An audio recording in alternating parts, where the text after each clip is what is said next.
Karfe 8 agogon Najeriya, Nijar kamar da Chadi, karfe 7 kenan agogon GMT da kuma Ghana. Ga wasu daga cikin muhimman labaran da suka faru a yau daga SNN Hausa. Shugaban ƙasa Bola Ahmed Tinubu na fuskantar matsin lamba don dakatar da ministar jin ƙai Beta Edu bisa zargin almundahana.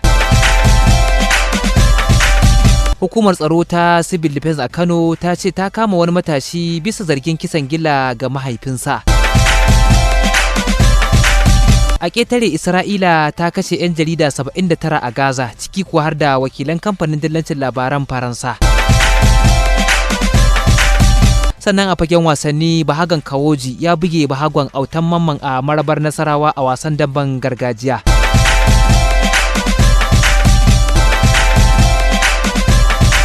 To masu sauraro, Assalamu alaikum, sunana Ammar Wakili Shanunu. Kwanaki kalilan bayan hukumar EFCC ta gayyaci tsohuwar ministar jin ƙai ta Najeriya, Sadiya Umar Faruk, kan zargin barnatar da wasu kuɗaɗe. Sai gashi sabuwar ministar jin ƙai Beta Edu na ƙoƙarin wanke kanta daga zargin sabuwar badakala a ma'aikatar.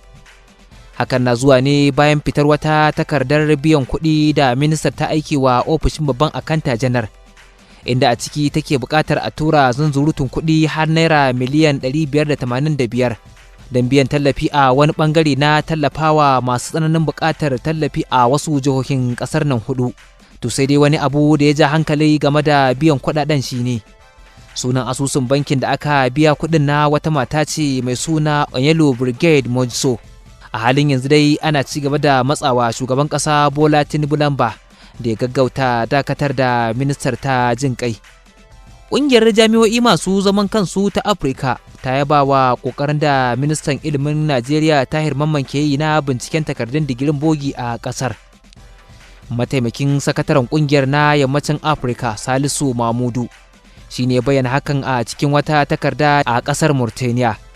To idan muka dawo nan gida jihar Kano, hukumar tsaro ta Civil Defense a Kano ta ce ta kama wani matashi mai suna Alkasim Ya'u bisa zargin kashe mahaifinsa. Lamarin ya faru ne a ranar Juma'a da daddare a unguwar Tudun Yola da ke a karamar hukumar Gwale. Mai magana da yawan hukumar Ibrahim Abdullahi ya tabbatarwa da manema labarai hakan, inda ya ce mahaifin yaron mai suna Ya'u Muhammad, wanda ɗan asalin jihar Katsina ne, ya kawo ɗan nasa ne Alkasim asibitin da Wanau don duba lafiyarsa saboda lalurar matsalar kwakwalwa da yake da shi. A jihar Gombe kuwa, garin Kaltungo da ke a jihar ta Gombe ya zama tamkar ramin gamshika, duk inda mutum ya shiga zai iya karo da maciji. Babu babba babu yaro, macizai na saran duk wanda kaddara ta fadawa.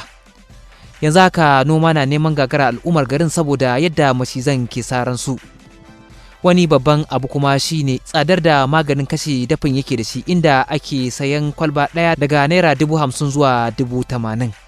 Idan muka je jihar Legas kuwa, rukunin kamfanin Dangote a Najeriya ya ce bai aikata wani laifi ko ba daidai ba da ya sa jami'an hukumar EFCC mai yaki da cin hanci da rashawa suka ziyarci babban ofishinsa.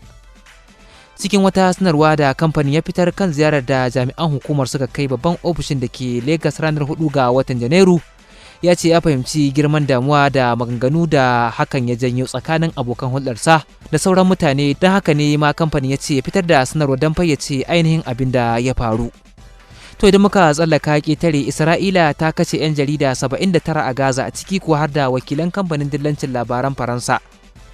Rahotanni sun ce makami mai linzami ne ya dira kan motar da suke cikinsu kuwa har da abokin aikinsa Hamza Wel Al-Duha, wakilin gidan talabijin na Al Jazeera.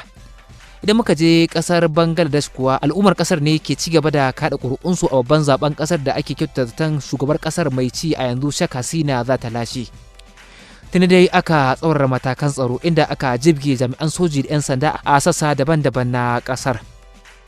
To idan muka je fagen wasanni, farawa da damben gargajiya, Bahagon Ali Kawoji ya buge Bahagon Autan Mamman a damben naira 150 da suka buga a marabar Yanya a jihar Nasarawa a Najeriya. Tun farko wazirin labaran ɗan Gwamba shi ya fara yi wa 'yan wasan biyu kiɗa, daga nan masoya suka yi masu alherin kuɗi. Da aka nutsa aka shiga fili aka fara wasa, inda a turmin farko ba kisa. Sai Idris Umar Bambarewa ya buƙaci Anas Ɗandime da ya busa su je su sha ruwa su dawo. suna komawa dambe a turmi na biyu ne ba tare da bata lokaci ba. Bagon Ali Kawoji Guramada ya buge Bahagon Autan Mamman na Arewa. A fagen kwallon kafa kuwa kasar Brazil ta raba gari da kocin ta Fernando Diniz, yayin da yanzu take neman wanda zai mai gurbin wannan koci. Diniz, wanda ya yi aikin kaka ɗaya, ya ja ragamar wasa 6 a fafatawar neman shiga gasar cin kofin duniya, inda ya samu nasara a karawa 2 da canza 1 da rashin nasara guda 3. A halin yanzu dai kasar Brazil na mataki na 6 a teburin kudancin Amurka na neman shiga gasar kofin duniya da za a yi Amurka da Mexico da kuma Canada. Ku danna mana subscribing domin samun sabbin labarai da zarar mun dora a YouTube channels ɗinmu mai suna SNN Hausa.